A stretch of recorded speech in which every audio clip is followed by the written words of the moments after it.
Olá, meus queridos irmãos, a graça e a paz do Senhor Jesus. Sejam muito bem-vindos a mais um vídeo da Cristo Corp, um canal de princípios cristãos moldando líderes e organizações.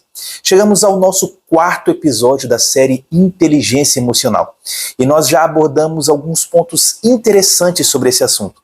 Nós falamos sobre a autoconsciência, a autorregulação e a automotivação. Todas necessárias para um melhor gerenciamento das nossas emoções.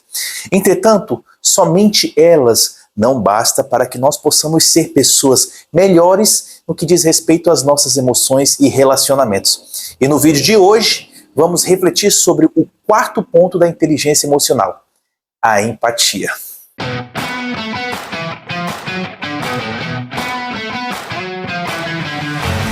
E para isso, vamos abordar um trecho muito especial das Escrituras, que está em Atos capítulo 2, do 42 ao 47. Esse texto descreve a vida da igreja primitiva logo após a descida do Espírito Santo no dia de Pentecoste. Era um momento de grande fervor espiritual, comunhão sincera e partilha genuína entre eles. Mas, primeiramente, vamos ler o que diz o versículo.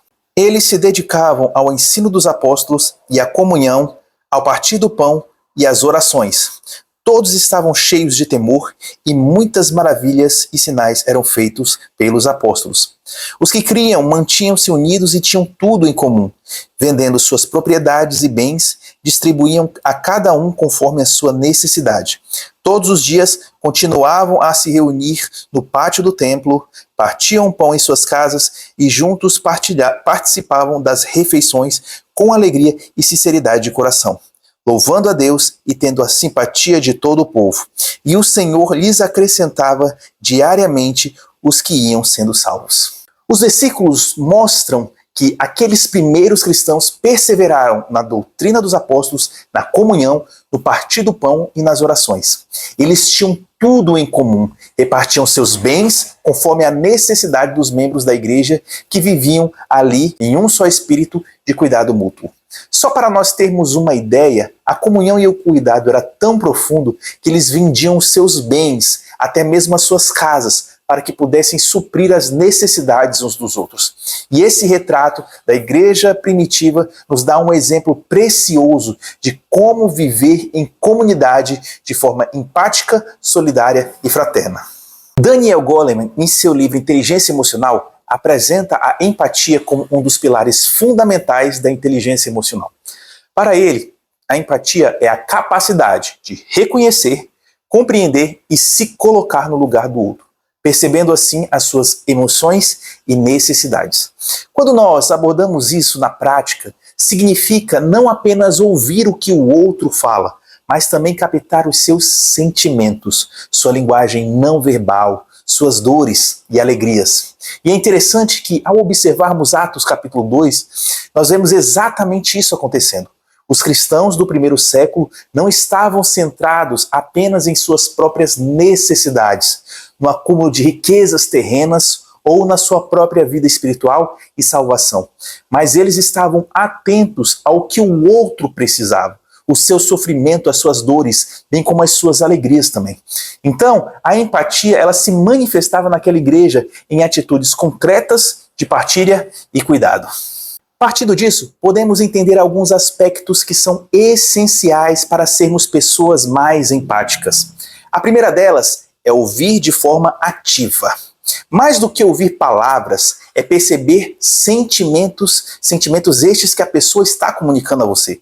É estar presente na conversa, sem julgar ou formular respostas antecipadas, e sim aceitando aquilo que o outro fala e dando uma opinião imparcial, baseado não em achismo próprio, mas de uma interpretação racional de vivência do outro.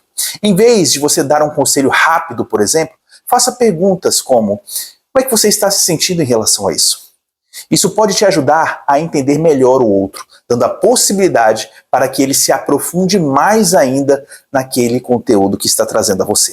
O segundo aspecto é observar os sinais não verbais. Por incrível que pareça, muitas vezes o corpo fala mais do que as palavras.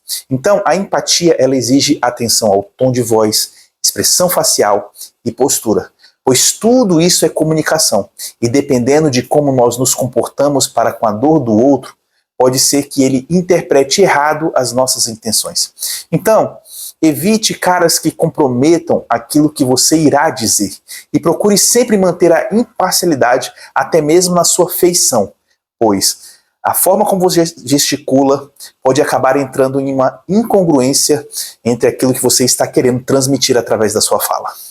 O terceiro aspecto é se colocar no lugar do outro, que nada mais é do que o exercício de imaginar como eu me sentiria se estivesse naquela situação. Se aquilo acontecesse exatamente igual comigo, qual seria a minha reação? Esses questionamentos nos ajudam a entender melhor a dor do outro. Mais um detalhe, isso não significa que nós precisamos concordar com tudo que o outro está passando, pois nem toda dor é válida. Às vezes, o outro pode não estar certo em ter aquele pensamento ou comportamento diante daquele problema. Mas nós precisamos compreender o ponto de vista do outro para aí sim sermos o mais assertivo possível em nossas conclusões. O quarto aspecto é praticar a compaixão. A empatia verdadeira, ela leva à ação. Agora um detalhe, não podemos confundir empatia com passividade, pois não basta apenas entender a dor do outro e falar, é complicado, né? Achando que está exercendo a empatia. É necessário agir em favor dele, compreendendo como pode ajudá-lo e, a partir disso, ir para a ação em prol do bem-estar do próximo. E o quinto e último ponto, precisamos reconhecer e valorizar as diferenças.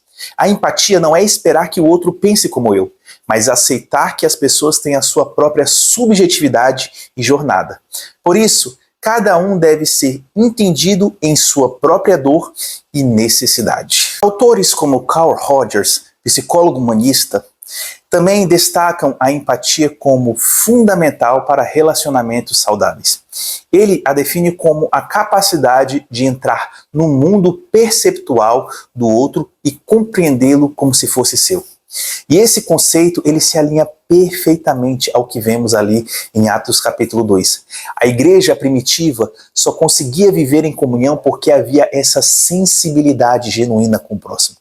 Quando nós olhamos para a ciência, a empatia ela é considerada uma habilidade essencial para líderes, educadores, pais, cônjuges e qualquer pessoa que queira viver em um relacionamento duradouro e significativo. E na fé cristã não é diferente. Ela é um chamado do Senhor Jesus. Amarás o teu próximo como a ti mesmo. Ou seja, é olhar para o outro, para a situação do outro, como nós olharíamos para a nossa própria situação. Então, meus irmãos, Atos capítulo 2, do 42 ao 47, nos lembra que a verdadeira comunidade cristã não é apenas sobre reuniões, mas sobre a vida em comunhão empática. A empatia ela não deve ser exercida apenas quando é fácil ou conveniente, mas em todo o tempo, mesmo quando as circunstâncias são desafiadoras. Nós, como cristãos, precisamos refletir. Será que temos olhado para as dores dos outros ou estamos presos em nossas próprias necessidades? Pois sem ela, a fé pode se tornar egoísta e individualista. E com ela, a nossa fé se torna viva, prática e transformadora, assim como a igreja primitiva nos ensinou.